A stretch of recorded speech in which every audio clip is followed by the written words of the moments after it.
Muhammadin wa ala alihi wa sahbihi ajma'in.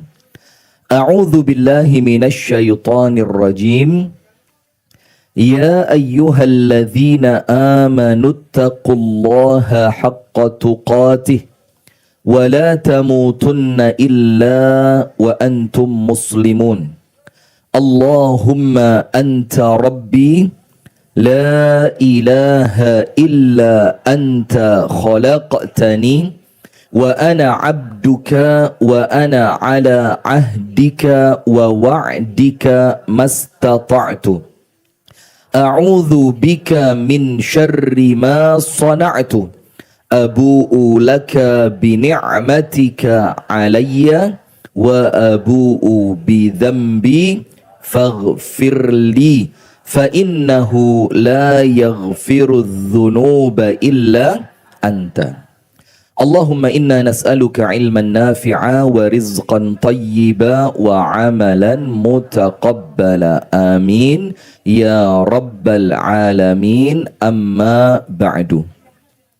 Hadirin sekalian, ibu-ibu dan bapak-bapak, jamaah pengajian Majelis Taklim Salimah Muntilan, yang semoga kita bersama senantiasa dimuliakan oleh Allah dunia sampai akhirat. Mudah-mudahan kulo lan panjenengan sedoyo senantiasa mendapatkan bimbingan taufik petunjuk dari Allah. Mudah-mudahan kita bersama senantiasa diberikan pertolongan Allah untuk terus mampu istiqomah di atas iman, di atas Islam, sampai kelak kulo lan panjenengan wafat dalam keadaan husnul khotimah. Amin ya rabbal alamin. Alhamdulillah, kita bersyukur kepada Allah. Kita ucapkan alhamdulillah, kita matur suwun, kita terima kasih kepada Allah. Karena kita tahu, kita sadar, kita yakin semua yang saat ini kita dapatkan semuanya merupakan karunia dari Allah. Yang kaya karena Allah, yang sehat karena Allah, yang pinter karena Allah, yang anak-anaknya sukses itu pun karena Allah, yang rumah tangganya sakinah, mawaddah, warahmah, bahagia itu pun karena Allah. Dan kita sekarang bisa kumpul bareng di tempat ini untuk sama-sama menuntut ilmu dalam rangka meningkatkan iman dan takwa kita, itu pun kemampuannya juga karena Allah. Maka jangan sampai panjenengan bosan untuk terus mengucapkan la haula wa la quwata illa billahil aliyil azim. Supaya apa? Supaya panjenengan, saya dan kita semua jauh dari kesombongan. Karena sombong itu memalukan. Sombong itu apa? Memalukan. Wong sombong itu orang yang tidak tahu diri. Orang kalau sombong, dia lupa dia itu siapa, datangnya dari mana, dan mau kemana. Orang kalau merenung, tadabbur, dia tafakur, dia di waktu malam dia duduk, kemudian bahasanya itu ngobrol dengan dirinya sendiri, insya Allah dia akan jauh dari sifat sombong. Sampai panjenengan tahu salah seorang ulama besar, yaitu Syekhul Islam Ibnu Taimiyah rahimahullah. Beliau ini salah satu gurunya Imam Ibnu Katsir. Jadi Ibnu Taimiyah itu disebutkan oleh murid-muridnya, salah satunya siapa? Ibnul Qayyim Al-Jauziyah rahimahullah.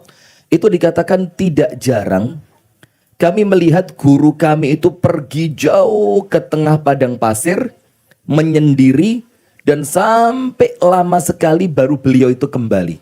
Tujuannya apa? Yaitu tadi bu, tafakur, tadabbur, berbicara dengan diri sendiri untuk mengenali diri. Aku iki asline sopo, aku ini diciptakan oleh Allah untuk apa, dan aku akan kembali kemana, negeri berikutnya yang abadi keadaannya akan seperti apa. Itu terus di sini bu. Jangan sampai kosong. Nah kita ini kadang-kadang pikirannya tiap hari paket yang belum dateng aja. Wes telung dino kok durung enek tukang paket. Ngaji, HP-nya bunyi, Shopee. Aduh, Masya Allah. Ngeruwetin dunia ya. Nah, maka mulai berpikirnya harus lebih dewasa. Maka kita bersyukur kepada Allah, betul-betul syukur sing kok jero ati, Bu. Benar-benar kita yakini kalau bukan karena Allah kita bukan siapa-siapa. Kalau bukan pertolongannya Allah kita tidak mampu melakukan apa-apa. Kalau tidak bimbingan dari Allah, kita tidak akan sampai di tempat ini dan sampai saat ini. Maka kita ucapkan selalu Alhamdulillahi Rabbil Alamin. Al-Imam Ibnul Qayyim Al-Jauziyah mengatakan begini. Ini panjenengan pegang, insya Allah hidup panjenengan bahagia. Apa itu? Orang, saya, panjenengan, semuanya sama. Orang yang ucapannya itu berpindah dari Alhamdulillah menuju Alhamdulillah. Jadi wiritannya itu apa? Alhamdulillah. Ketemu teman, Alhamdulillah. Masuk rumah, Alhamdulillah. Bangun tidur, Alhamdulillah. Makan, Alhamdulillah. Nanti kerja, Alhamdulillah. Sedang diuji dengan sakit, Alhamdulillah. Sakitnya sembuh, Alhamdulillah. Apa kata Imam Ibnul Qayyim? Orang yang zikirnya itu berpindah dari satu Alhamdulillah menuju Alhamdulillah yang berikutnya, maka Allah akan menjadikan keadaan orang itu pindah dari nikmat menuju nikmat berikutnya. Jadi orang kalau senantiasa Alhamdulillah, Bu, uripe mesti penak. Allahumma amin. Salawat beriring salam semoga tercurahkan kepada suri tauladan kita, Nabi besar, Nabi agung, An-Nabi Muhammad Sallallahu alaihi wasallam. Di mana saya merenungkan satu hadis Nabi. Yang kemudian hadis itu perlu kita fahami bersama saat ini. Karena di Jawa Tengah saya tidak tahu. Di Jawa Timur, terutama di daerah kami, Kota Batu, itu lagi ngetren bunuh diri loncat dari jembatan. Itu dekat rumah saya itu. Enggak 10 menit, juga agak lama dikit lah. 30-an menit. Itu di 30 menit aja melaku ya jauh. 30 menit kalau naik mobil ya deket. Ada memalukan Anda ini. Enggak punya mobil ya? Sini. Apa Salimah enggak punya mobil? Mobil saya lebih banyak. Ya enggak tahu, pokok dianggap banyak aja sudah. Wes, enggak penting. Begini. Ketika mulai marak orang-orang yang nampaknya gampang putus asa.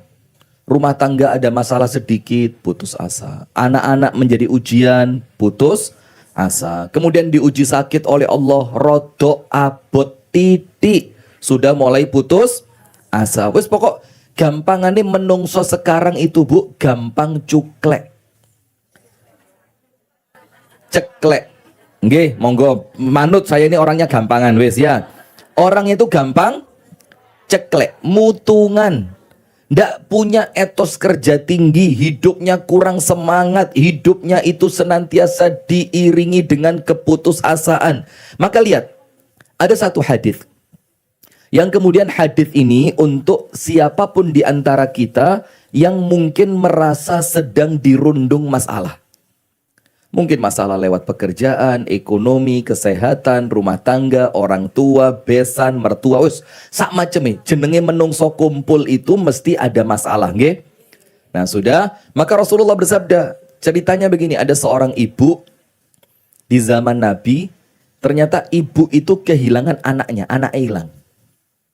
Setelah anaknya hilang, maka ibu itu panik, jalan kanan, jalan kiri, dicari ke sana, dicari ke sini, tidak ketemu.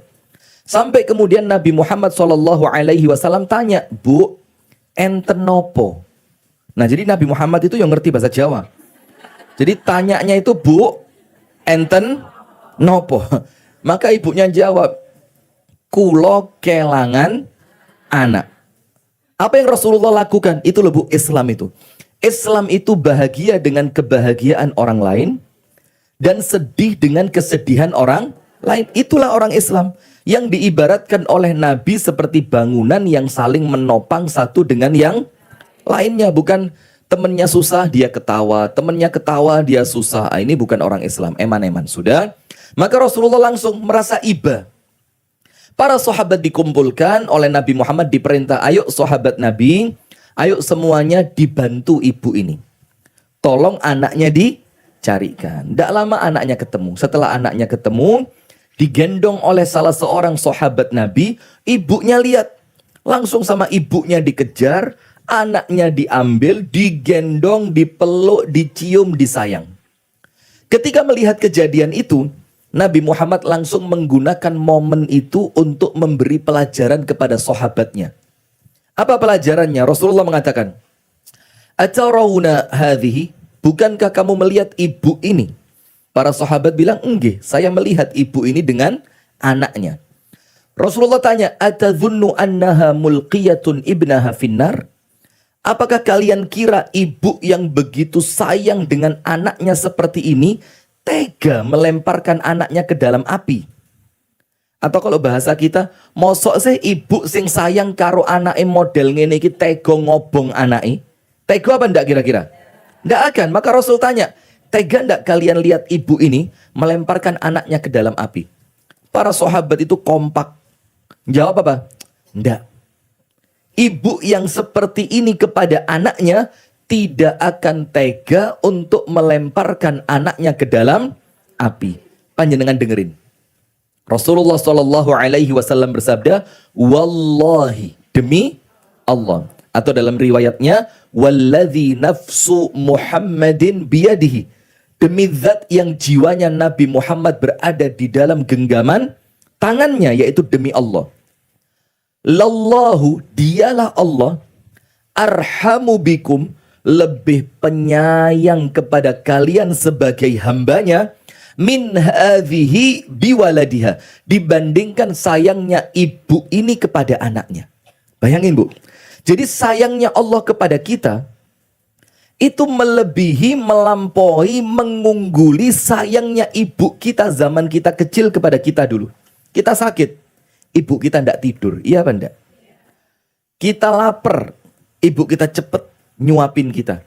Kemudian ada sesuatu yang kita inginkan, cepet ibu kita cariin supaya hati kita senang. Kan begitu.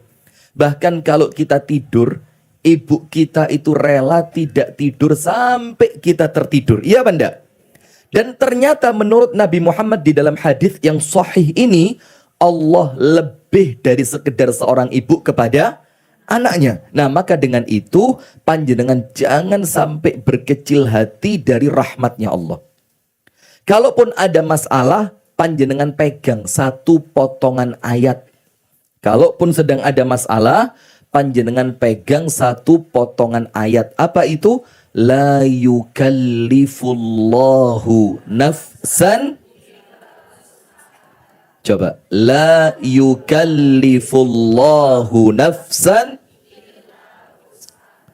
Allah tidak akan memberikan beban, ujian, cobaan melampaui dari batas kemampuan. Berarti ketika panjenengan dapat ujian, panjenengan harus yakin, saya mampu.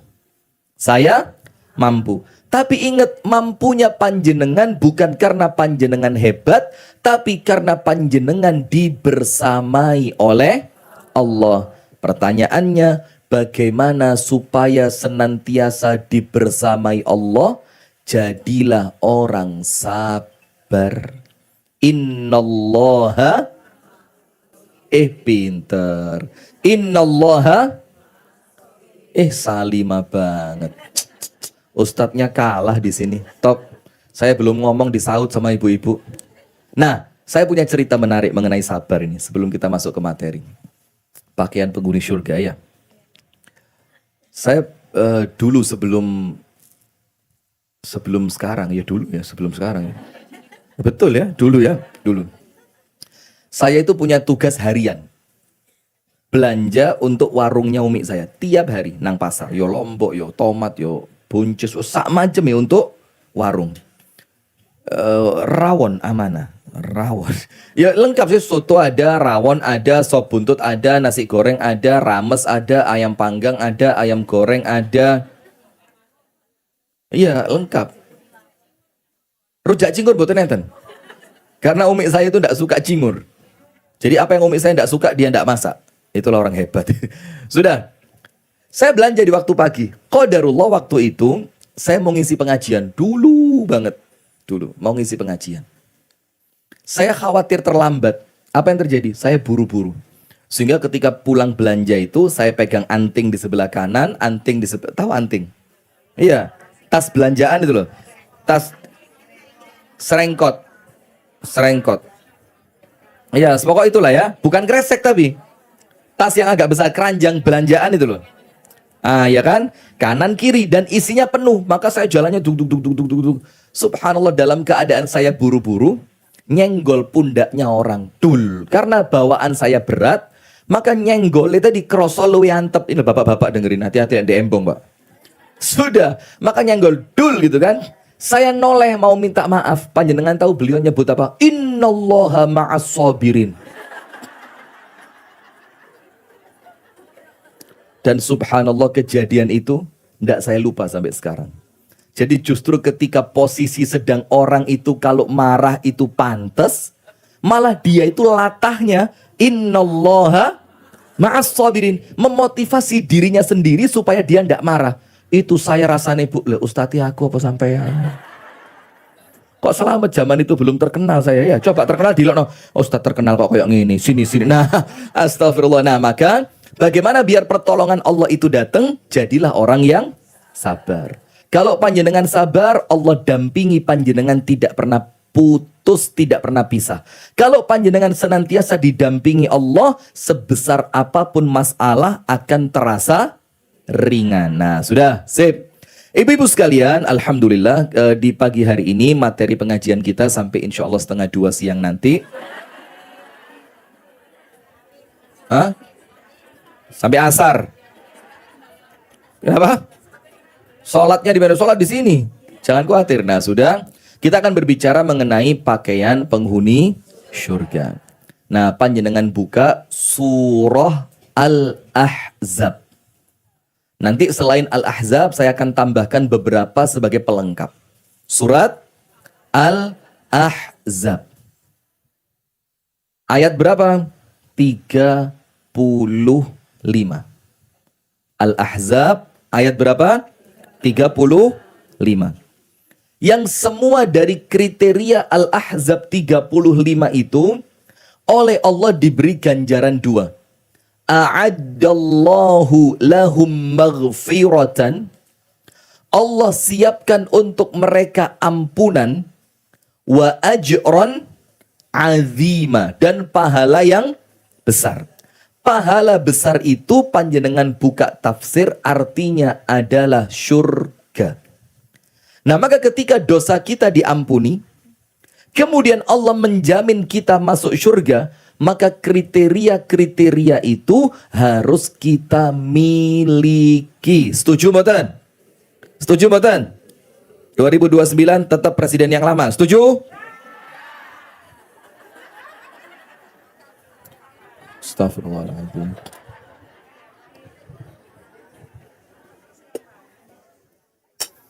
Saya belum buka dapur SPPG loh, Bu.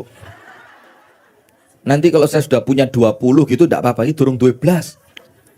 Tak cerita nih, tapi saya enggak nyebut anunya, enggak nyebut mereknya ya. Saya pengajian di Malang, halal bihalal pengajian, halal bihalal haji. Haji besar, beberapa tahun dikumpulkan jadi satu. Sudah, salah seorang pembesarnya itu datang sama saya. Ustadz, kita dapat jatah 30 dapur. Berapa? 30. Itu kalau sehari 6 juta. Kalau dikalikan 30, sedino 180 juta. Iku lek bojone gak papat rugi. Bayangin, loh, uang 180 juta mau dibuat apa? Tuku dawet. Nggak bisa. Cendol dawet 500-an. Nggak bisa. Nah, sudah dibilang apa? Kita dapat jatah 30, Ustaz. Baru jalan 6. Kalau Ustadz mau, Ustadz ambil 2. Rotok mikir saya, duit gede kira. Idealis mulai rotok goyang nih, ya Allah, duit gede. Saya masih pengen nikah lagi. Duit itu durung enek. Ini ada kesempatan duit teko, mikir saya pelan, saya pikir-pikir. Terus saya bilang apa? Boten Pak. Karena posisi saya itu memposisikan diri ngeritik MBG. Lah kalau saya tiba-tiba buka dapur, diguyu wong saya, kayak yo oh.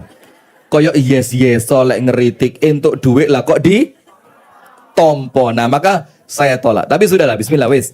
Maka kriteria Al-Ahzab 35 ibu-ibu sekalian, yang solihah ini, yang cantik-cantik ini, yang masuk surganya cepet-cepet ini,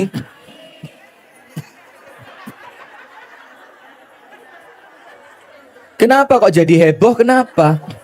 Anda ndak pengen masuk surga cepet? Lah ya wes, aminkan yang keras. Yang masuk surganya cepet-cepet ini, saya wedi mati mbak nih ya. Ya Allah, enggak Bu, suami panjenengan lek panjenengan mati gak mungkin rabi maneh, wis ra payu. Baik. Oh, Masya Allah, sudah lanjut. Sudah. Maka ibu-ibu sekalian, kriteria Al-Ahzab 35 itulah yang kami maksud dengan pakaian penghuni surga. Maka kriteria itu panjenengan harus pakai dalam kehidupan panjenengan sehari-hari.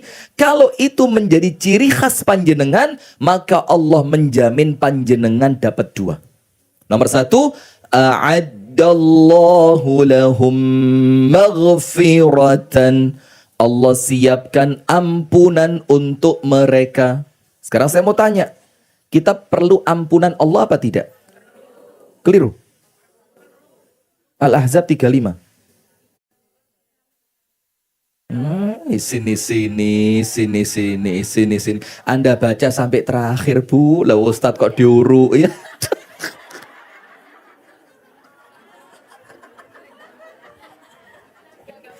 Akhirnya itu saya loncat ke terakhirnya, nanti dari awal.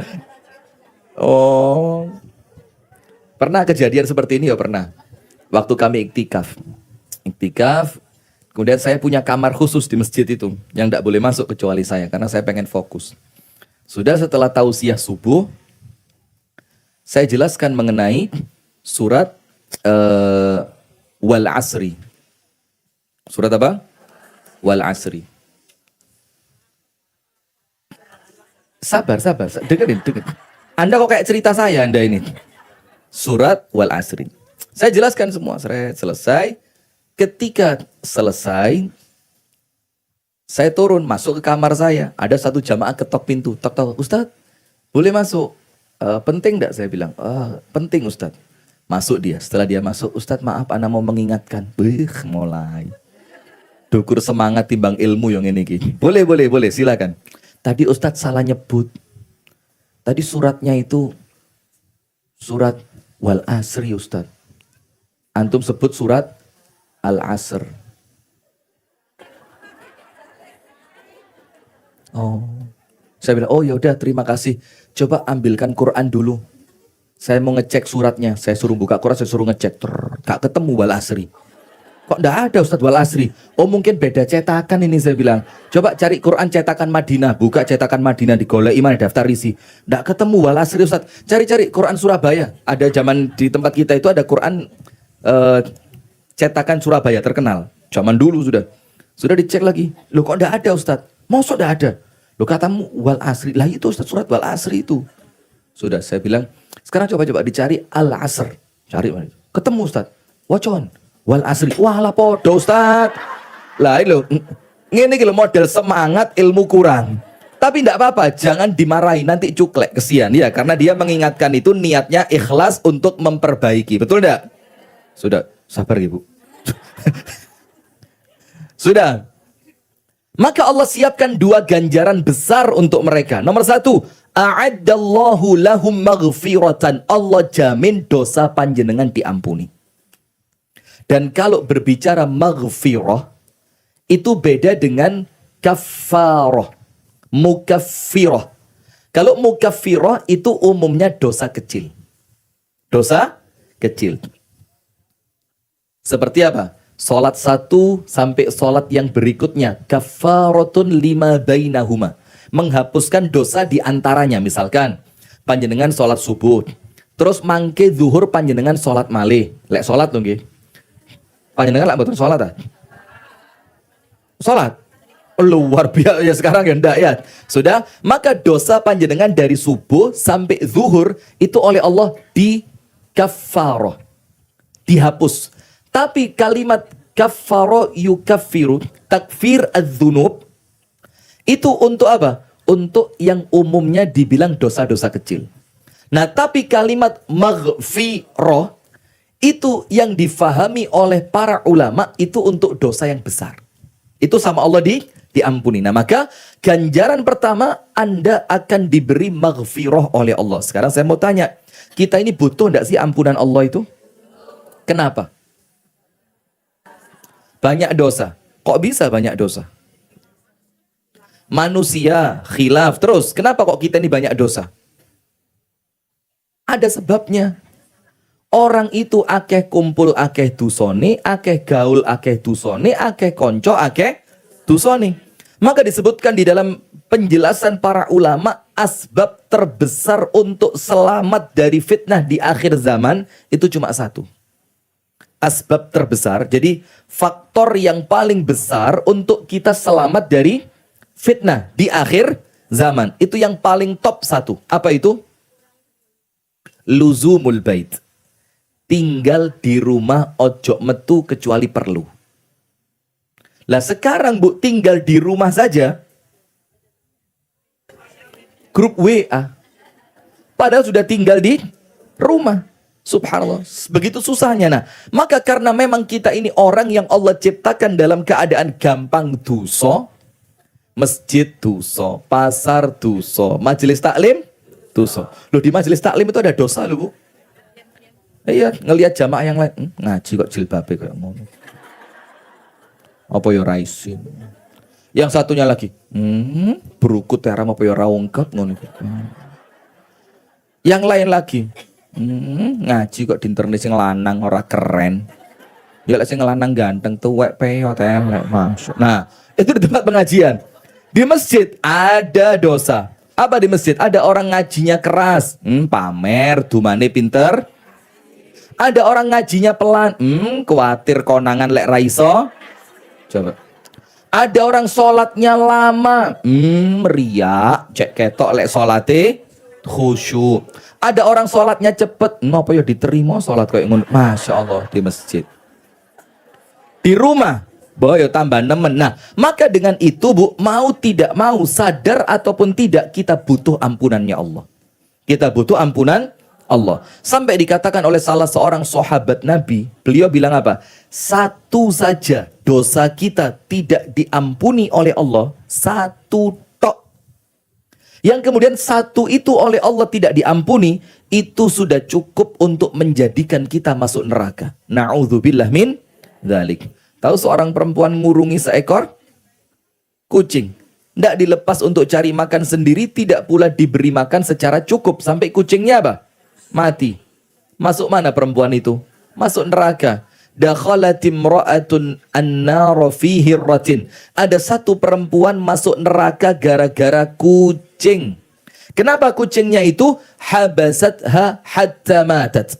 Dikurungi sampai mati. La hiya at'amatha wa la tarakatha ta'kulu hashisal ardi. Tidak diberi makan, tidak pula dilepaskan untuk cari makan sendiri sampai kucingnya mati. Perempuan itu dihukum masuk neraka. Nah, medeni Bu. Nah, maka ampunan Allah itu sesuatu yang paling kita harapkan.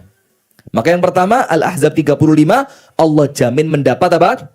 Ampunan sebesar apapun dosa panjenengan. Yang kedua, wa ajran azima. Ganjaran yang besar, pahala yang besar. Apa artinya pahala yang besar itu? Syurga. Dan otomatis, kalau dosanya diampuni, maka neraka tidak pantas buat dia. Karena neraka itu hanya pantas untuk mereka yang berdosa. Betul apa salah?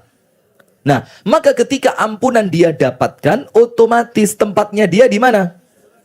Di surga. Nah, maka dengan itu ada kriteria dan faktor-faktor penunjangnya. Sekarang kita baca nomor 1. Surat apa? Al-Ahzab. Ayat berapa? 35. Al-Ahzab 35. ada saudara hadir di kajian ini. Mana saudaranya Bu Suci? Bu Suci, catering Suci, catering Susan? Oh, Masya Allah. Ya, sudah saya sampaikan. Bu Suci itu orang baik, Masya Allah. Sudah, lanjut. Sekarang buka Al-Ahzab berapa? 35. Nomor 1. Innal muslimina wal muslimati. Nomor 1, Bu, kalau panjenengan kepingin ampunan Allah dan panjenengan ingin mendapatkan jaminan surga dari Allah, pakaian yang panjenengan kenakan pertama kali adalah pakaian keislaman. Innal muslimina wal muslimati. Orang Islam. Jadi kalau ada orang kafir tapi baik banget, ada apa enggak? Ada. Mungkin panjenengan punya kenalan, saya punya kenalan, mungkin kita pernah baca di media, kita dengar segala macam kan? Kafir tapi apa? Wapi. Panjenengan tahu Oprah Winfrey? Desa enggak tahu. Anda taunya apa paling? Ya, tempe kemul. Oprah Winfrey tahu? Salah tempat pengajian saya. Saya biasa pengajian itu Bu, ibu-ibunya itu antara jilbab, baju, tas, sepatu itu iya sama.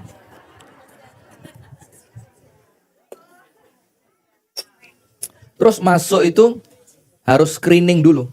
Lek ono pangune gak oleh mlebu. Ndak, astagfirullah. Sudah lanjut. Nah, Oprah Winfrey itu Bu, itu orang Amerika. Dia punya acara talk show. Talk. T-A-L-K. Ya, talk. Rotok keselak didik, rotok angel ya. Punya acara wawancara talk show dengan artis-artis terkemuka, orang-orang yang terpandang di zamannya. Nah, sampai kemudian acara itu booming banget. Dia menjadi produser segala macam, dia punya acara sampai menjadi salah satu orang artis terkaya di Amerika. Sudah, apa yang terjadi, Bu? Separuh dari kekayaannya dikirim ke Afrika. Bikin sekolah gratis, bikin rumah sakit gratis, bikin panti untuk lansia gratis, bikin sarana olahraga gratis. Dia bikin WC umum yang proper nggak ngerti Anda. Dia bikin WC umum yang bersih, rapi, pokok pas lah gitu loh. Subhanallah, separuh dari hartanya. Lah kira-kira kalau ada orang kafir sebaik itu, surga apa neraka?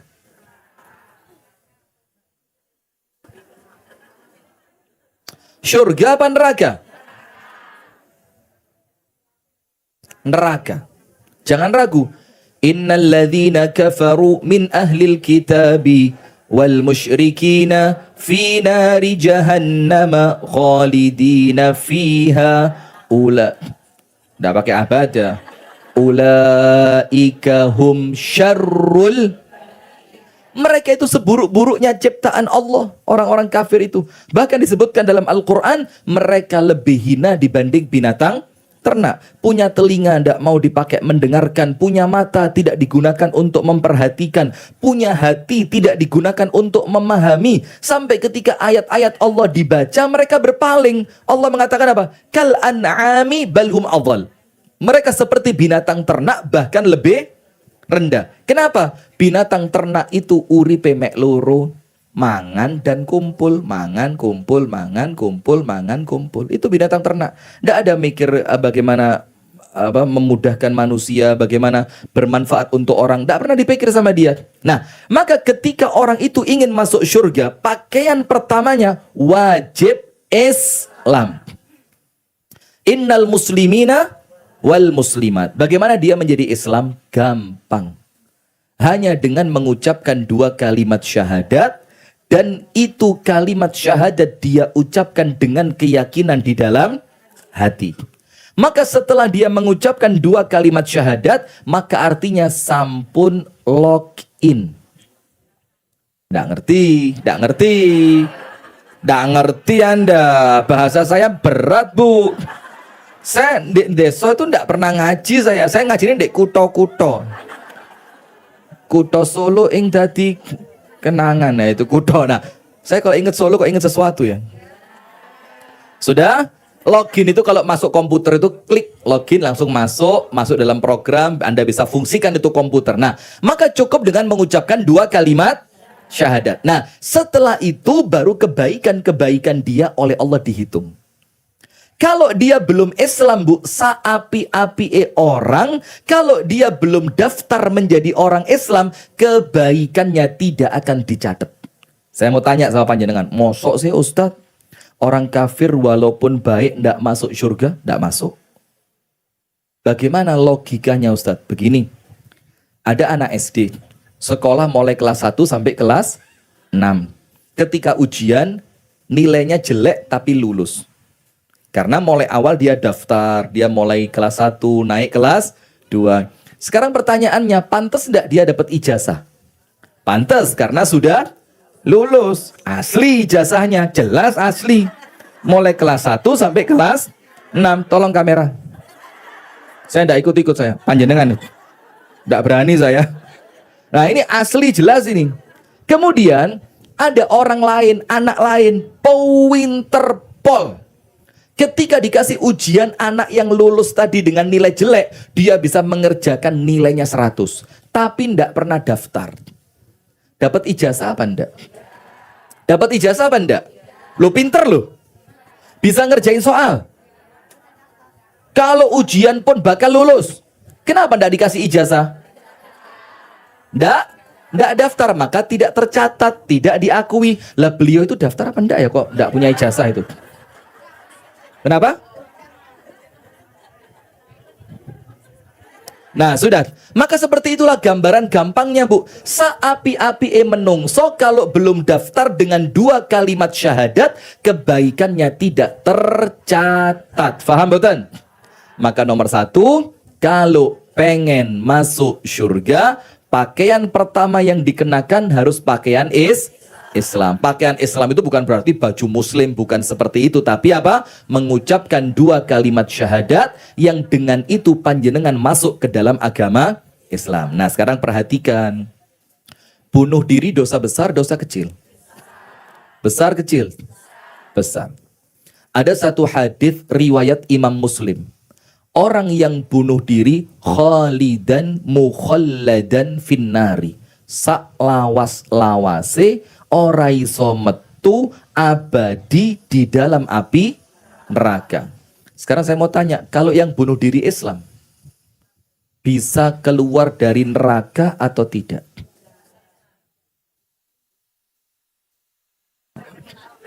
Bisa kalau sudah tauhid. Yang lain, nggih monggo, enggak apa-apa. Salah enggak apa-apa. Dapat ampunan Allah. Terus tidak bisa keluar karena dia bunuh diri. Rasulullah mengatakan kekal saklawase selama-lamanya di neraka. Ternyata hadis itu oleh Imam Nawawi diartikan 3. Kekal di neraka untuk orang yang bunuh diri. Nomor 1, kekalnya mereka dan tidak bisa keluar kalau mereka menganggap bunuh diri itu halal. Jadi dia kekalnya bukan sekedar karena bunuh dirinya, tapi karena ngerusak hukum Allah. Apa yang Allah katakan haram, dia bilang halal. Maka mengotak-atik syariat, hukumnya apa? Kafir. Maka dengan sebab itulah kata Imam Nawawi, dia kekal di neraka. Nomor 2, kata Imam Nawawi, orang itu asli nih kekal di neraka. Tapi karena ampunan Allah ketika dia masih membawa keislaman, akhirnya kekekalan orang itu di neraka oleh Allah dianulir. Dianulir itu apa? Coba undang-undang itu namanya diapain? Direvisi, diperbaiki. Karena dia mati walaupun bunuh diri tapi dalam keadaan muslim. Kalau muslim dia. Yang ketiga, artinya kekal itu kata Imam Nawawi bukan berarti tidak bisa keluar, tapi menunjukkan waktu yang sangat lama dan panjang. Nah, maka dengan itu Bu, dilarang ngenyek, ngeremeh nih, maitu, nyepeleke, memandang sebelah mata kepada orang Islam yang kalau sholat ngadepnya masih ke arah kiblat yang sama. Nah, itu yang ingin saya sampaikan pada poin yang pertama, Bu. Kalau ada orang Islam, Bu, saele-ele itu nggak nih. Didoakan, jangan dipandang sebelah mata. Karena apa? Selama keislaman itu masih ada di dalam hatinya, maka dia tetap ada potensi masuk ke dalam surga. Berarti poin pertama, pakaian penghuni surga yang wajib dikenakan ketika kita berharap masuk surga harus Islam. Berarti panjenengan boten usah ragu. Kalau ada orang kafir tapi wapi pol, bahkan bayari panjenengan haji. Piro haji nih? Saiki anu Mbak 54 juta. Oh ya wis, haji saulan ping pindho. Saking apike itu. Yang orang Islam aja setahun cuma sekali. Dia sebulan berapa? Saking apike wong kafir. Haji saulan ping pindho. Nah, walaupun dia baiknya dalam bahasa kita sak malaikat, seperti baiknya malaikat tidak akan masuk surga. Disitulah ibu-ibu kenapa Nabi Muhammad keras dalam artian semangat mendakwai pamannya yang bernama Abu Thalib. Karena Nabi Muhammad tahu pokok ngomong syahadat, kemudian kamu wafat, tempatmu di surga. Kalaupun ada beban-beban dosa, tetap pada akhirnya setelah tanggung jawabnya selesai, Allah akan mengembalikan dia ke dalam surga. Maka keras Nabi Muhammad, ayo pamanku ucapkan kalimat La ilaha sip. Sekarang yang kedua. Innal muslimina wal muslimat. Nomor satu. Innal muslimina wal muslimat. Entah laki ataupun perempuan. Sami mawon. Yang kedua. Wal mu'minina wal mu'minat. Dan laki-laki yang mukmin serta perempuan yang mukminah. Saya mau tanya, Ustadz, ada muslimin muslimat, ada mukminin mukminat. Biasa kalau Jumatan, panjenengan kan enggak tahu Jumatan ya? Astagfirullah. Pernah tahu Jumatan kok kepengin mlebu surga itu loh. Pernah Jumatan? Astagfirullah. Pak, istri model begini loh Pak, mlebu surga Pak, enggak tahu Jumatan, Pak. Bapak-bapak nate Jumatan, Pak? Oh, sregep, wajib. Kenapa enggak pernah Jumatan? Oh ya enggak wajib ya. Sudah. Ustadz, ada muslimin muslimat, mukminin mukminat. Maka kalau khutbah Jumat itu menjadi rukun khutbah Jumat. Kalau ini tidak dibaca, khutbah Jumatnya bisa batal. Apa itu? Doa untuk muslimin muslimat sak donya. Itu rukunnya khutbah. Maka ketika khotib Jumat itu berdoa, pertamanya mesti apa? Allahumma gfir lil muslimina wal muslimat wal mu'minina wal mu'minat al ahya'i minhum wal amwat. Dan yang sudah wafat. Nggak usah takut. Wes talalek wayahe teko bakal mati. Iya benda. Walaupun suami panjenengan masih ganteng, mati yo mati. Dasar bingung. Kok suamiku dipek uang? Ora urusan lho, panjenengan wis mati. Kok sing ngurusi suamiku dipek uang? Ada saya punya temen ngomong sama istrinya. Selama kamu hidup aku ndak akan nikah lagi. Tapi selama kamu hidup, tapi kalau kamu meninggal, yuk mau tidak mau aku pasti nikah lagi. Istrinya bilang begini, iya kalau aku yang mati duluan. Kalau kamu tak racun ya apa?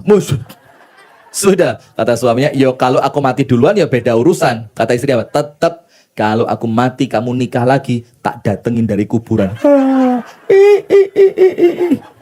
Sopo sing wani buyar bojone ya, sudah. Pertanyaannya begini ibu-ibu sekalian.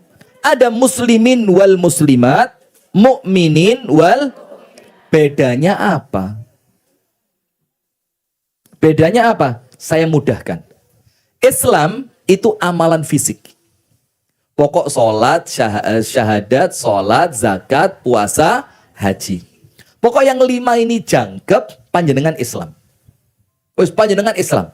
Dan Islamnya diakui. Selama rukun Islamnya jangkep, syahadat nggih, salat nggih, zakat nggih, puasa nggih, haji walaupun belum minimal kita sudah punya niat kan begitu. Nah, maka ketika ngomong Islam itu amalan fisik. Maka ketika ada orang Badui datang di hadapan rumah Nabi Muhammad, lalu orang-orang Badui itu mengatakan waqalatil a'rabu amanna. Orang Arab Badui mengatakan kami telah beriman. Sama Allah dibantah, belum. Tapi katakan aslamna, kami baru Islam. Kenapa? Karena yang mereka lakukan baru amalan fisik, yang amalan fisik itu belum masuk ke dalam hati. Nah, itu Islam. Wes pokok syahadate kena, wong yo salat, zakat, puasa dan haji. Maka dia bilang apa? Islam. Setelah Islam ternyata ada iman. Maka sama ketika Nabi Muhammad ditanya oleh malaikat kufron. Lah kok kufron? Asyaqali inna rahmatan za. Ifikisi-kisi kufron. Aduh, Masya Allah. Orang waras mana yang ikut beliau itu loh. Anda tahu Abu Yamamah Ghufran radhiyallahu anhu. Masya Allah. Itu bahasa yang dia pakai, Bu, tidak bisa dipertanggungjawabkan. Raenek kamuse. Jangankan kamus, kok kan baleni percis lu gak iso. Ngono ya wong Malang nih. Saya mikir kok gak wong Muntilan ae. Gitu ya wong lebih Malang ya lengkap aja dengan tahu orang yang sholat pakai bahasa Indonesia, yang mantan petinju, ya wong Malang. Masya Allah, Malang ini yang panjenengan cari apa dapat kok. Sudah. Maka iman itu apa? Ketika malaikat Jibril tanya kepada Nabi Muhammad, Muhammad, Islam itu apa? Islam itu syahadat, sholat, zakat, puasa, haji. Terus iman itu apa? Iman itu engkau beriman kepada Allah, malaikat, kitab, nabi dan rasul, hari akhir, qadha dan qadar. Maka ketika ngomong iman ibu-ibu sekalian, itu tidak lagi sekedar fisik, tidak lagi sekedar zahir, tapi iman itu masuk ke dalam batin. Sekarang lihat, semua amalan berat awalnya iman. Tidak ada Islam. Contohnya begini, kewajiban puasa diawali dengan kalimat apa? Ya ayyuhalladzina amanu. Kemudian kewajiban perang. Ya ayyuhalladzina amanu kutiba alaikumul qital. Diwajibkan perang. Kenapa kok yang iman ini kemudian aturannya perintai abot-abot? Karena untuk orang yang sudah iman, seberat apapun aturannya mesti dieloi. Karena imannya sudah menancap di dalam hati. Nah, maka iman itu lawannya syirik, Bu. Hati-hati nggih. Jangan sampai panjenengan main-main dengan yang namanya syirik. Termasuk apa? Ramal-ramalan itu loh, Bu. Kartu terot itu loh. Apa? Tarot. Kalau terot apa? Perot. Kartu apa tadi? Tarot. Jadi saya yang ngerti cuma biar panjangan ketawa gitu tok loh. Kartu tarot. Terus nanti di mall-mall. Biasa kalau di kota besar ya, bukan Muntilan, bukan. Kalau di kota besar kan mallnya banyak. Biasa di pojok-pojok itu ada kayak corner gitu. Kemudian ada jasa membaca garis tangan. Itu semuanya syirik, hati-hati. Semuanya apa? Syirik. Meyakini ada kekuatan, ada ilmu yang datangnya selain dari Allah. Kemudian panjenengan punya keyakinan-keyakinan sing gak tepak. Misalkan nun sewu nggih, ini perkara sudah lama, cuma yuk kita sampaikan saja. Panjenengan meyakini adanya hari sial. Itu apa?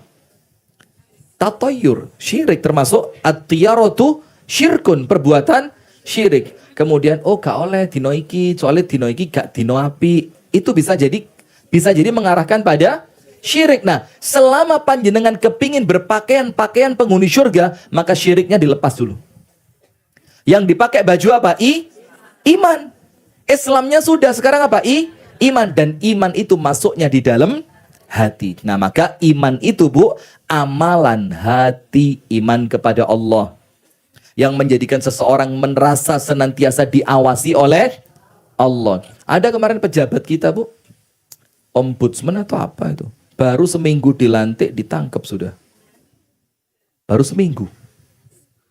seminggu dilantik ditangkap. Kenapa? Tidak merasa diawasi oleh Allah. Imannya lemah. Nah, kemudian dia senantiasa merasa takdir Allah itu baik karena qadha dan qadar itu yang menentukan siapa? Allah. Itu iman. Maka ketika ada ngelihat orang lain rumah tangganya kurang baik, ojo dipaidu. Itu sudah takdirnya dia. Ada orang yang kemudian rumah tangganya rusak, suaminya kena narkoba, istrinya arisan gak tahu mulih. Alasannya ngaji Salima. Lah kok ndek Salima gak peduk, ternyata senam. Senam lidah. Gosip-gosip. Nah, Masya Allah. Nah, maka jangan dihina. Kenapa?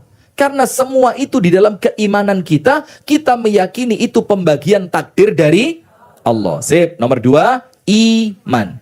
Nomor 1, innal muslimina wal muslimat. Nomor 2, wal mu'minina wal mu'minat. Nomor 3, wal qanitina wal qanitat. Panjenengan tahu qanitin, qanitat? Qanitin, qanitat. Itu bisa jadi diambil dari kata kunut. Kunut itu yang kalau sholat ngadeki suwe.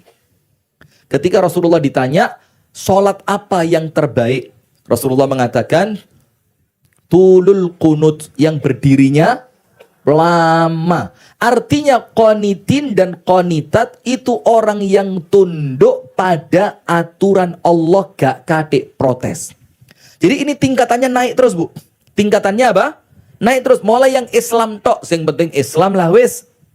Kemudian ditingkatkan menjadi iman. Maka maaf loh Bu, nun sewu, kalau ngaji sudah lama, Islamnya ya wis suwe, imannya tidak meningkat, eman-eman. Maka Islam kemudian apa? Iman. Setelah itu apa? Qanitin, qanitat. Orang yang tunduk pada aturan Allah. Allah memerintahkan pakai jilbab. Panjenengan dengan senang hati pakai jilbab. Allah mengatakan, ya wis, yang jujur. Panjenengan dengan senang hati berbicara yang jujur.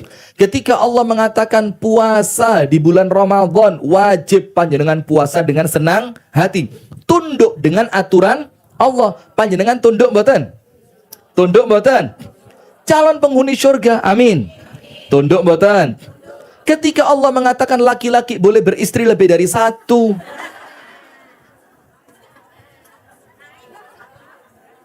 aman. Tunduk mboten?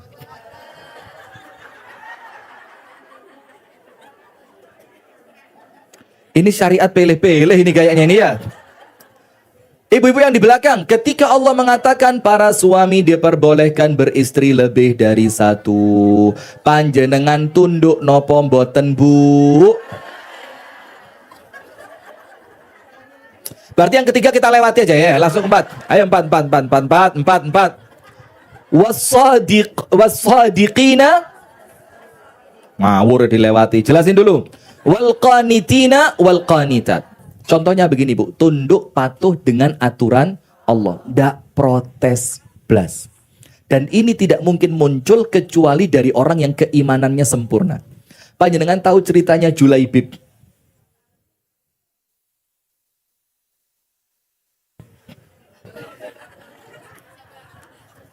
Ya, innallaha ma'as sabirin. Insyaallah. Sabar Ustaz, sabar.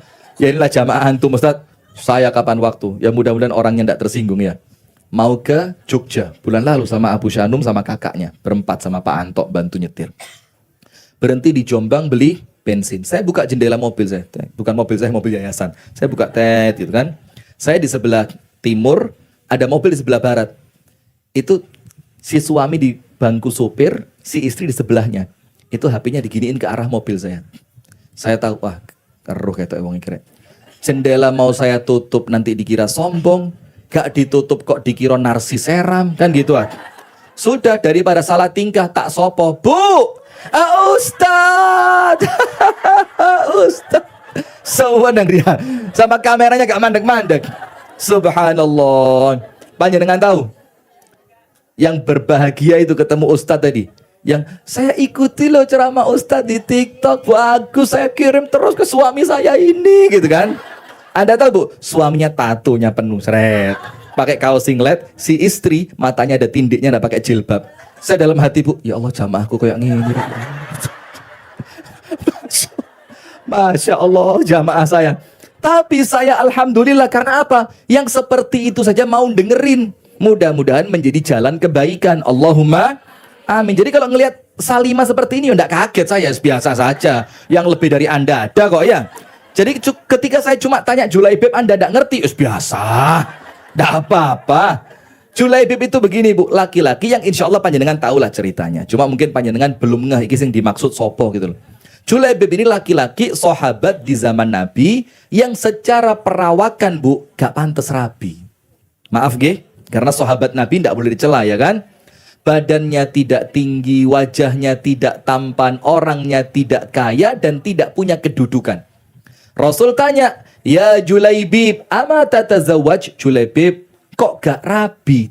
Lihat, apa jawabannya Julaibib? Ya Rasulullah, wa man yuzawwiju Julaibiban ya Rasul? Sopo sing gelem ngerabekno anake mbek wong lanang model aku? La mal wala jamal wala jah. Duwe ya ora duwe, ganteng ya ora, kedudukan ya enggak. Sekarang saya mau tanya jujur. Panjenengan punya anak perempuan, cantik jelita, cantik, pinter, S1 UGM jurusan perkayuan, ijazahnya asli. Sudah anak perempuan, itu kan yang laki-laki yang palsu itu. Sudah Bu. Wes anak panjenengan ini bunga desa. Wes sak desa kepingin rabi, sampai Pak Bupati kepingin. Sudah. Terus datang laki-laki, pendek, jelek, melarat. Pendek, jelek, melarat. Ngelamar putri panjenengan. Mas, dugi enten perlu nopo? Ngelamar anak perempuan panjenengan. Diterima apa enggak? Diterima apa enggak? Wes ndak usah gaya tok, menungso, iya apa enggak? Manusiawi. Tentu kita kalau pilih mantu kan ya sing pantes. Nggih napa nggih? Sudah, maka Rasul tanya Julaibib, kenapa ndak nikah? Ya Rasul, ya kula nggih sadar diri Rasul, perawakan saya seperti ini, ndak punya uang, ndak ada kedudukan juga. Rasulullah sudah diam. Sampai dibaleni pertanyaannya 3 kali di waktu yang berbeda. Sampai pertanyaan yang ketiga, Julaibib kok gak rabi? Julaibib jawabnya sama, siapa mau nikahin anaknya buat saya? Panjenengan tahu Nabi Muhammad kalau ngasih sesuatu bukan yang baik, terbaik. Laki-laki semodel Julaibib, yang perempuan biasa pun tidak mau sama dia. Yang perempuan biasa, yang kayak panjenengan saja, itu tidak mau. Ini ngetes ilmu sabar tadi loh. Nggak usah, ini bukan mencela, ini ngetes ilmu sabar yang barusan kita pelajari itu loh. Nah, yang biasa saja Bu, mboten kerso. Apalagi Nabi Muhammad milihkan siapa untuk Julaibib? Perempuan tercantik di Madinah saat itu. Julaibib berangkat ke rumahnya si Fulan, bilang Nabi Muhammad ngelamar anaknya untuk kamu. Wis maju mundur. Tapi sudahlah perintah Nabi. Qanitin, qanitat, manut tanpa protes. Suami gitu Pak, kuatkan Al-Ahzab 35 dalam rumah tangga Anda Pak. Nanti ketika Anda ngomong sama istri, Dek, aku wis rabi maneh. Alhamdulillah. Nggak pakai protes, surga. Mau surga? Mau kan? Tapi lewat jalan yang lain aja Ustaz. Seorang no ikut tok dalane. Sudah. Berangkat Julaibib ke rumahnya laki-laki tadi ketok. Ditanya, kamu siapa? Julaibib. Tujuanmu apa? Melamar putri panjenengan. Rasul nyuruh ngelamar putri panjenengan. Bapak seweneng pol, alhamdulillah. Anakku dilamar Kanjeng Nabi. Julaibib bilang, mboten damel Nabi. Lah damel sinten? Damel kula. Itu bapak refleks, ama arsala Rasulullahi ghairaka, Rasulullah tidak bisa ngirim selain kamu. Tapi tenang dulu, tak takokno ibu. Tapi les bapak gak cocok, kira-kira ibu bagaimana? Wih tambah pol. Sudah. Datang bapaknya ngomong sama istrinya, itu loh Rasulullah ngirim utusan untuk ngelamar anak kita. Alhamdulillah, kudu gaya Rasul. Gaya wong ning Arab dilirik. Astagfirullah.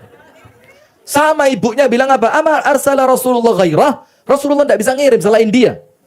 Ternyata si anak perempuan yang dilamar dengar di balik kamarnya. Dengar kan ceritanya kan? Apa anak perempuan itu katakan? Langsung dia keluar. Anak perempuan bilang apa? Saya tidak menolak utusannya Rasul. Bapaknya bilang gak popo nduk, timbang getun deloken dhisik. Iki ketoke nemen iki nduk. Wis ta lah. Deloken dhisik. Nanti getun lho. Aku rapopo.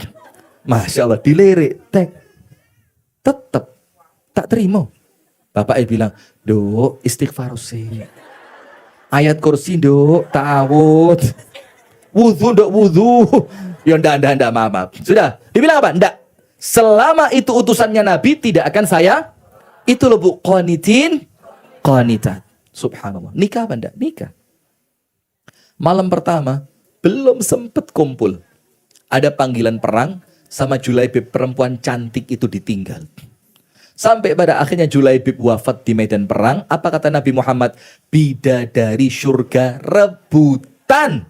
Rebutan. Siapa yang bakal nyambut Julaibib duluan? Masya Allah. Bidadari dunia ditinggal. Bidadari akhirat yang nyambut. Masya Allah. Itu loh. Qanitin wal qanitat. Termasuk qanitin, tunduk dengan aturan Allah. Panjenengan kenal Abu Bakar As-Siddiq kan?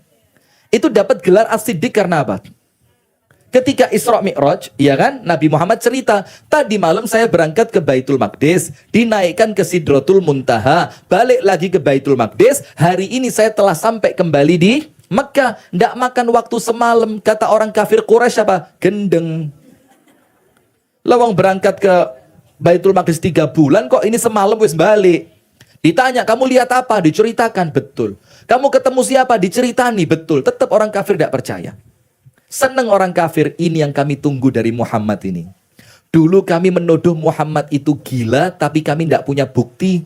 Sekarang dia sendiri yang membuktikan bahwa dia gila. Sudah senang orang kafir oleh bahan. Pergi mereka pisah. Ketemu Sayyiduna Abu Bakar, orang kafir Quraisy tadi. Ngomong, Abu Bakar, junna sahibuk, rencang panjenengan sampun gila. Abu Bakar tanya, siapa? Sopo maneh? Yo Kanjeng Nabi Muhammad. Kata Abu Bakar, kenapa kamu bilang dia gila? Diceritani, dia ngomong tadi malam jalan ke Baitul Maqdis, naik ke langit ke-7, balik Baitul Maqdis, balik ke Mekah, tidak makan waktu semalam. Apa kata Abu Bakar? In qala dzalika faqad shadaq. Kalau dia yang ngomong, pasti benar. Coba, pas, rah, tidak pakai protes. Kalau dia yang ngomong, pasti bener. Apa kata orang kafir Quraisy? Tak kira sing gendeng Muhammad tok. Bakne sak bature podo gendenge. Masya Allah, coba lihat ini. Ini kan luar biasa. Tapi karena keimanan yang luar biasa menjadikan dia apa? Bukan cuma Islam, tapi meningkat menjadi iman. Keimanannya mengantarkan dia untuk tunduk pada ketaatan kepada Allah. Bu, kersa surga mboten? Pak, ibu-ibu sampun kersa kok, Pak. Monggo bismillah, Pak. Lanjut. Sudah. Itu qanitin wal qanita, tunduk. Kemudian was-sadiqina was-sadiqat, dan orang-orang yang apa, Bu? Sadiqin. Apa sadiqin itu? Benar. Ngomongi gak tahu ngapusi. Hati-hati. Prinsip hidup jujur mujur. Prinsip hidup panjenengan pegang. Jujur, mujur. Bohong, celaka. Hati-hati. Jangan sampai berani bohong. Jangan sampai berani bohong. Karena kebohongan itu akan mengantarkan pada kebohongan yang berikutnya. Maka Rasulullah mengatakan apa? Wa innar rajula la yasduqu hatta yuktaba indallahi siddiqan. Ada seseorang yang senantiasa jujur. Rasulullah mengatakan begini, alaikum bisidqi, jangan sampai bohong, jujuro. Maka jujur itu walaupun rasanya apa? Pahit, tidak enak. Tapi tetap disuruh jujur. Alaikum bisidqi, yang jujur. Jangan bohong, misalkan Anda dikasih uang suami 1 M. Terus ketika suami pulang setelah seminggu duitnya habis. Suami tanya, nandi duit? Anda bilang apa?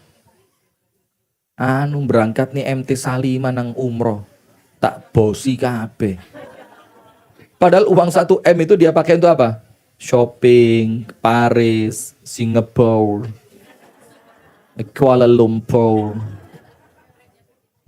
Belanja barang-barang branded. Nah, maka Rasulullah bilang alaikum bisidqi, harus jujur. Fa inna sidqa yahdi ilal birri. Orang kalau jujur mesti api. Bohong mesti jelek. Hati-hati. Orang kalau jujur pasti baik. Dan kejujuran itu mengantarkan pada kebaikan. Wa innal birra yahdi ilal jannah. Dan kalau baik tempatnya pasti di surga. Diawali dari apa? Jujur, baik, surga. Dan seorang laki-laki, bukan perempuan loh ya, laki-laki. Karena kalau perempuan rotok berat. Wa innar rajula la yasduqu. Ada seorang laki-laki terus jujur.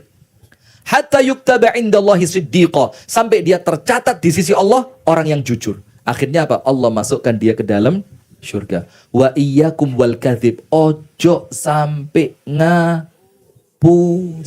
Jangan bohong. Jangan bohong. Ingat, jujur, mujur. Jangan bohong. Wa innal kadhiba yahdi ilal fujur. Karena kebohongan mengantarkan pada keburukan. Orang kalau bohong pasti rentetannya jelek. Wa innal fujura yahdi ilan nar. Dan keburukan itu mengantarkan pada api neraka. Sing jujur, jangan bohong. Yang jujur. Nanti masuk neraka. Kalau Anda bohong nanti masuk neraka. Wa innar rajula la yakdzibu hatta yuktaba indallahi kadzdzaba. Dan ada seorang laki-laki ngapusi terus sampai distempel sama Allah orang ini pembohong. Siapa yang suka ngapusi itu? 19 juta lapangan kerja. Sekolah gratis. Transportasi gratis. Kuliah gratis. Insya Allah. Jangan bohong. Itu bahaya. Hidup bohong. Nah sudah. Maka kalau pengen masuk surga bu, ingat jujur itu tingkatan keempat yang tidak ringan. Karena jujur itu melewati 3 level sebelumnya. Islami dhisik diapii. Salate sing genah, posone sing apik, ibadahe sing ajeg, baru muncul iman. Hatinya penuh makmur dengan keimanan, yakin kepada Allah, yakin dengan akhirat, yakin wong apik bakal dibalas apik, yakin. Baru muncul apa? Pasrah, taat, tunduk tanpa protes. Baru setelah melewati 3 ini akan melewati tahap jujur. Orang kalau ndak punya iman ndak wedi ngapusi. Iya apa ndak? Karena dia menganggap yang penting selamat dunia, akhirat urusan carry. Coba. Ada nggak yang begitu? Ada. Akhirat urusan carry. Lawang ada kuota haji dikorupsi. Itu yang mau ngurus di DPR dikasih duit 1 juta US dollar. Dollar, you know dollar? US dollar is donat meler itu ya. Itu dikasih 1 juta, nyogok supaya tidak dibahas di DPR, diangket. Bayangin, tujuannya apa? Yang penting selamat dunia. Dia tidak ngerti selamat dunia itu yang sekarang kamu lakukan dengan cara curang akan menjadikan kamu ciloko akhirat. Na'udzubillah min. Nah, maka yang keempat, wassadiqina wassadiqat. Harus benar, harus jujur. Bu, panjenengan kemarin waktu pemilu nerima bingkisan boten? Sudah nerima bohong lagi. Astagfirullah.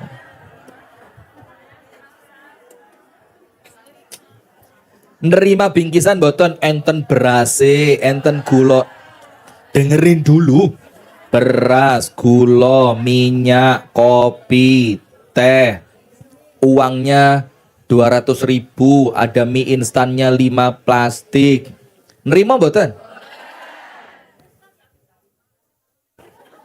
Ustaz. Kalau Ustaz terus dicireni mbek uang bu ratau diparani omahe, percuma dikei ra mungkin diterima, akhirnya gak dikei. Tapi yang model panjenengan kan masih ada peluang diterima. Ngenyek terus ya ceramahnya ya. Nah, sudah. Itu bu hati-hati. Kalau panjenengan termasuk wassadiqina wassadiqat, enggak mau. Bahkan yang memalukan ada salah seorang ustadz bu. Kok selamat enggak ngisi di Salimah ini orang. Ngomong begini, terima bingkisannya, jangan pilih orangnya. Loh haram dikon nerimo. Kok selamat gak ngisi di Salimah? Ngomong gitu, terima hadiah apa bukan terima uangnya, jangan pilih. Loh ini loh uang haram. Kok ada ustadz ngurui jamaah nerima uang yang jujur? Jangan. Kalau punya panjenengan ambil, kalau bukan jangan. Itu loh jujur. Karena rezeki itu bu sudah tertakar. Judul pengajian lah, tidak mungkin. Ayolah judul pengajian. Wes jangan khawatir. Kalau memang punya panjenengan ambil. Kalau bukan, jangan main-main. Harus jujur. Kemudian yang berikutnya, yang keberapa? 5. Allah Ta'ala berfirman, was-sabirina was-sabirat. Orang yang sabar laki maupun perempuan. Itu pakaian yang berikutnya. Ibu-ibu tahu cerita perempuan hitam mantan budak berpenyakit ayan. Yang minta doa sama Nabi supaya diberi kesembuhan oleh Allah. Supaya dia bisa menikah. Tahu ceritanya? Ketika Nabi ngasih pilihan, waras opo sabar. Dia milih apa? Ayo. Kamu mau sembuh atau kamu sabar, tapi setelah kamu sabar, kamu diganti surga sama Allah. Kalau kira-kira kisah ini di hidup panjenengan dan pelakunya panjenengan, milih waras nopo sabar? Alapret. Asli pret. Asli. Masya Allah. Kok iso? Dengan penuh kepedian, kan isine blas dulu sabar. Apa? Sudah begini tak cerita nih. Ada seorang perempuan. Perempuan itu berpenyakit ayan. Dan penyakit ayan itu, maaf Bu, sebagian orang menganggapnya itu penyakit yang menjijikkan. Karena apa? Terkadang kumatnya itu tidak kenal waktu, tidak kenal tempat, ya kan? Maka apalagi kalau sudah kumat, kalau pas kambuh, terkadang orangnya kan dalam keadaan tidak sadar. Kadang-kadang auratnya tersingkap, kadang-kadang jilbabnya tersingkap, bahkan sebagian, a'azzanallahu wa iyyakum ajma'in, semoga Allah memuliakan kita semua, terkadang sampai keluar apa dari mulutnya itu? Ada air liur seperti busa yang keluar. Ya Allah, kesian. Terus perempuan itu datang sama Nabi. Ya Rasulullah, ini usra. Ya Rasul, saya ini punya penyakit ayan dan sering kambuh ayan saya. Dan panjenengan tidak berhenti di situ, Bu. Ketika perempuan ini curhat sama Nabi, saya berpenyakit ayan, maka ada kelanjutannya. Apa kelanjutannya? Lek penyakitku gak waras, gak bakal rabi. Coba, laki-laki mana mau nikah dengan perempuan yang memang berpenyakit ayan? Apalagi sekarang lagi ngetren, sebelum nikah itu cek kesehatan dulu. Iya kan? Ya itu boleh, tidak apa-apa, sesuai kesepakatan. Ya, sudah. Tidak akan nikah. Tidak ada laki-laki mau. Kalau tidak nikah, maaf otomatis dia tidak merasakan hubungan suami istri. Kalau tidak merasakan hubungan suami istri, bisa punya anak enggak? Tidak punya anak. Kalau dia sepuh, tidak ada yang ngerawat karena tidak punya. Jadi konsekuensinya itu panjang. Maka dia datang sama Nabi berharap didoakan agar Allah memberi kesembuhan. Ud'ullaha li an yashfiyani. Doakan saya ya Rasul supaya Allah menyembuhkan saya. Rasulullah bilang apa? Wes gini, Mbak. Saya doain dan kamu bakal sembuh. Bisa. Tapi ada pilihan lain. Panjenengan sabar. Tapi kan nanti setelah panjenengan wafat, jaminan melbu surga. Milih mana? Ternyata perempuan itu bilang apa? Bal asbir. Saya milih sabar. Tapi maaf, ada enggak sabar yang ringan? Tidak ada. Sabar itu mesti berat. Nah, tapi tidak akan kesabaran Anda oleh Allah disia-siakan. Tidak mungkin. Orang yang kuat sabare mesti mulya uripe. Panjenengan pegang 2. Nomor 1, jujur, mujur. Nomor 2, wong sing sabar uripe bakal mulya dunya sampai akhirate. Orang sabar mulia, Bu. Dan orang itu kalau tidak sabar, tidak duwe konco. Jangan marah.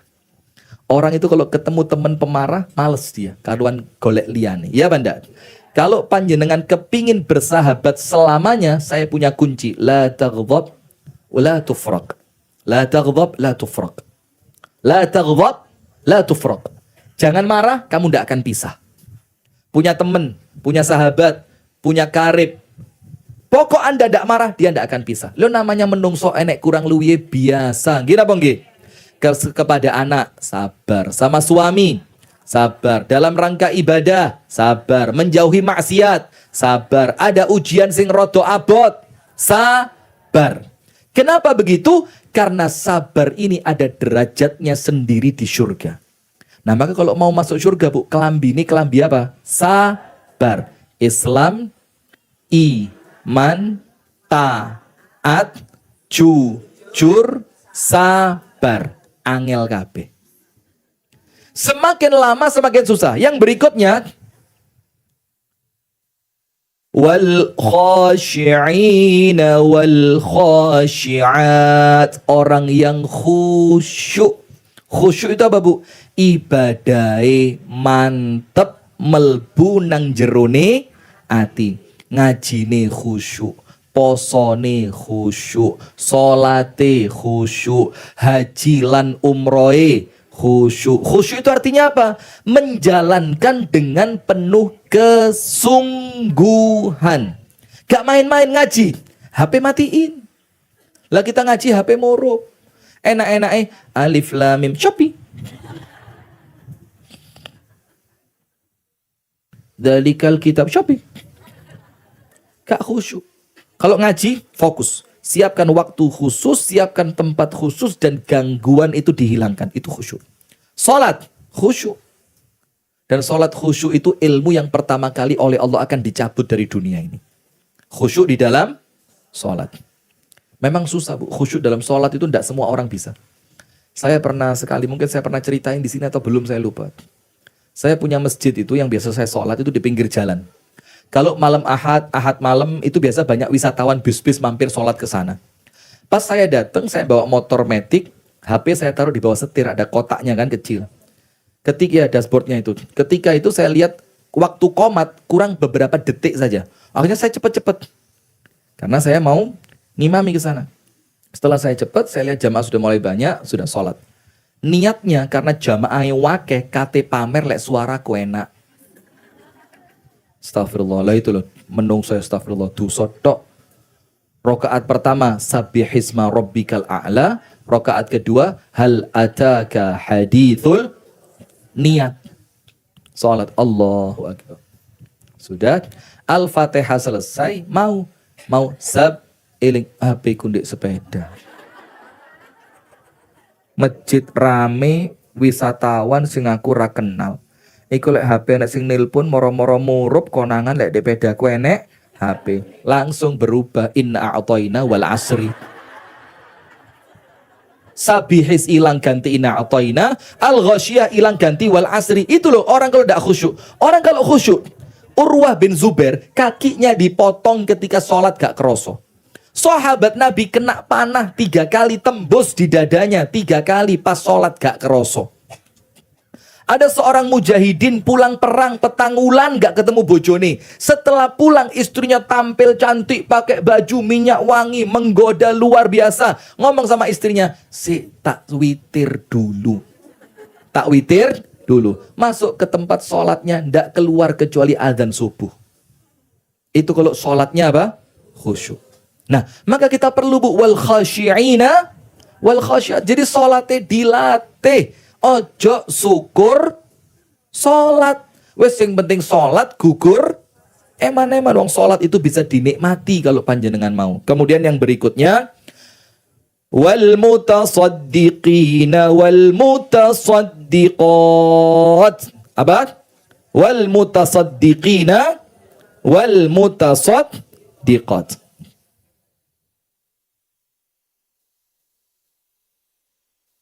Yaitu orang-orang yang senantiasa bersedekah. Laki-laki ataupun perempuan. Laki-laki ataupun apa? Perempuan. Berarti sedekah itu, Bu, jalan untuk masuk ke surga. Sedekah dalam keadaan lapang ataupun sempit. Fis-sarra'i wadh-dharra. Pokok tetap sedekah. Akeh titike gak jadi masalah. Tapi yang kita ikhtiarkan istiqomah. Karena sedekah itu ciri orang yang imannya bagus. Kenapa? Karena orang yang bersedekah adalah orang yang yakin dengan janjinya Allah, sedekah bakal balik. Sedekah itu, Bu, pasti balik. Maka begini, ada kisah menarik. Ada seorang laki-laki kaya raya ketika mau wafat, hartanya habis disedekahkan. Terus ditanya sama kerabatnya, loh, lek bondo muntek anakmu kok titipi opo? Anda tahu jawabannya? Aku titipkan hartaku kepada Allah. Aku jagakan anakku dalam penjagaannya Allah. Jadi gampangannya, kalau bahasa gampangnya, Bu, duitku tak titip no Gusti Allah. Nanti biar Allah yang ngedum ke anakku sesuai kebutuhan mereka. Dan itu prinsip tidak pernah hilang. Subhanallah. Panjenengan tak ceritain nenek saya sedikit mau. Dikit atau banyak? Lemek Didi? Nenek saya itu Bu, senengane itu ngasih makan burung liar. Ngambil beras, dilempar ke atas genteng. Tapi zaman dulu kan bukan genteng, jadi kayak seng tapi yang transparan dulu apa? Iya fiber, tapi yang zaman dulu ya. Karena di kota Batu itu dingin. Jadi kalau pas matahari terik, itu kita seneng, kita buka rumah kita itu gentengnya bisa disurung. Seret matahari masuk. Cukup orang matahari masuk. Sinarnya masuk. Nah, itu ketika dibuka nenek saya ngelempari beras ke genteng. Sampai nenek saya tahu jumlah burungnya berapa. Iki kok nalek durung pitu, durung jangkep. Nanti subhanallah pas ya 7 itu. Nah, subhanallah suatu hari saya tanya, "Opo semi kok nguncali mangan manuk? Manuk gak usah diuncali so golek dewi." Dibilang apa? "Lo nak ngene iki nandur." Nenek saya bilang apa? "Ngene iki nandur." Engkau sing manen sopo? Yo kon iki. Ngerti kon? Nah, sing manen sopo? Yo kon iki nak, putuku, anakku, boyotku. Engkau sing panen. Lek embae gak nandur, putune kate panen opo? Coba lihat. Maka orang tua itu yo kudu nirakati anak juga dengan apa? Sedekah. Apa yang Anda berikan sekarang, Allah akan kembalikan kepada anak panjenengan, kepada cucu panjenengan, kepada cicit panjenengan. Uripe gak tahu kekurangan. Allahumma amin. Kemudian yang berikutnya, wal mutasaddiqina wal mutasaddiqati. Kemudian was-shaimina was-shaimat, orang yang rajin puasa. Maka nasihatnya Rasul kepada Abu Hurairah apa? 3. Panjenengan tulis. Nasihat Nabi Muhammad kepada siapa? Abu Hurairah. Nasihatnya ada 3. Nomor 1. An utira qabla an anama. Witir sebelum tidur. Witir sebelum tidur.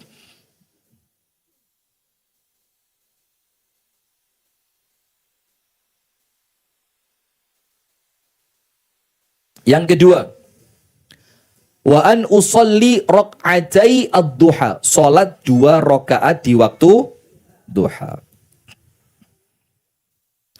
Nomor 3, wa an asuma 3 ayyamin fi kulli syahrin.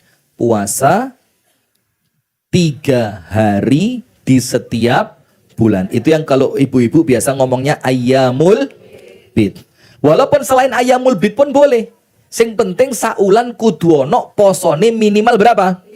3 hari. Mau hari Senin, mau hari Kamis, bahkan ketika panjenengan mau Rebu, atau panjenengan ketika suami lagi pulang ke rumah poso, Bu. Cek gak diriwui. Oh, nah, sudah. Kalau perempuan tidak boleh. Perempuan tidak boleh puasa sunnah ketika suami di rumah kecuali atas izin suami. Faham gak? Nah sudah, maka kata Abu Hurairah, aku dinasihati 3 sama Nabi. Witir sebelum tidur, sholat 2 rakaat duha, kemudian puasa 3 hari di setiap bulannya. Nah, salah satu nasihatnya apa? Puasa. Karena puasa itu perisai. Orang Bu kalau puasa, kate ngapusi. Mosok poso kok ngapusi. Ketika puasa, sholatnya telat. Mosok poso-poso sholatnya telat. Ketika puasa ngelihat YouTube ternyata ada tayangan yang kurang pantas untuk dilihat, itu cepat menghindarinya. Ketika puasa itu menjadi perisai di dunia, maka puasa akan menjadi perisai di hari kiamat. Maka kalau panjenengan dapat perisai dari neraka, berarti panjenengan tempatnya di mana? Surga. Maka poso Bu. Dan poso itu tidak mungkin bisa kalau tidak dipeksa. Poso kudu meksa. Poso kudu makso. Angkat tangan yang sudah rutin puasa. Yonta ayyamul bid, Senin Kemis. Monggo angkat. Enggak. Ini bukan sombong, ini pengen tahu aja. Luar biasa. Entek kabeh pahalane ya dipamerkan. Sudah.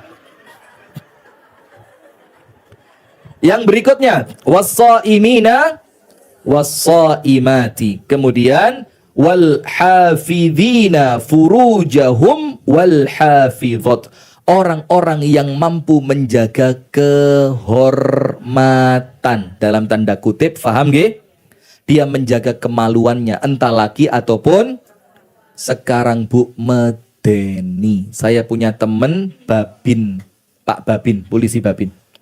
Itu kerja tugasnya di daerah cukup pelosok di Jawa Timur. Wes kita bilang deso.